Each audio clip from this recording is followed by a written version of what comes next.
వీడని కేసీఆర్ కవిత వ్యాఖ్యలపై ఎందుకు స్పందించడం లేదు? ఎమ్మెల్సీ కామెంట్స్ తో పార్టీకి పూడ్చలేని నష్టం, కూతురు అయినందునే చర్యలు తీసుకోవడం లేదా? ఎస్, కూతురు అయినందునే చర్యలు తీసుకోవడం లేదు 100%. ఎందుకు?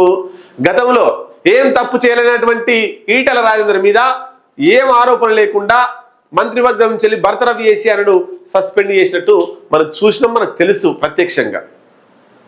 అట్లాగే ఎవరెవరో ఏదైనా కామెంట్స్ చేస్తే చాలా మంది సస్పెండ్ అయిన వాళ్ళు ఉన్నారు బీఆర్ఎస్ పార్టీలో.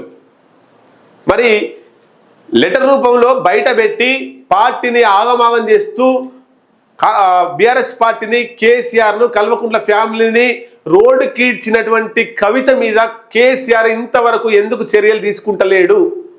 తీసుకోడు. ఎందుకు? కూతురు కాబట్టి చర్యలు తీసుకోలేడు. అదే వేరే వాళ్ళైతే ఈ పార్టీకి సస్పెండ్ చేసేటోడు. సస్పెండ్ చేసి షోకాజ్ నోటీస్ ఇచ్చేసి సస్పెండ్ చేసి బీఆర్ఎస్ పార్టీ నుంచి వెళ్ళి మేము రిమూవ్ చేస్తున్నాం అని చెప్పేటోడు. ఇప్పటి వరకు కవిత మీద ఇంతవరకు చర్యలు లేవు, సస్పెండ్ చేయలేదు, షోకాజ్ నోటీస్ ఇవ్వలేదు. ఆమె మీద ఒక్క మాట కూడా బీఆర్ఎస్ వాళ్ళు మాట్లాడతలేరు. ఎందుకు? కేటీఆర్కు చెల్లె, కేసీఆర్కు బిడ్డ. ఏం సస్పెండ్ చేస్తారు? ఇక చేయలేరు. ఒకవేళ సస్పెండ్ చేసినా కూడా ఆమె వేరే పార్టీలోకి పోయి లేదా సొంత పార్టీకి పోయి ఆంధ్రప్రదేశ్లో జగన్ మీద షర్మిల ఎట్లయితే దుమ్మెత్తి పోసిందో కేటీఆర్ మీద ఖచ్చితంగా దుమ్మెత్తి పోస్తుంది.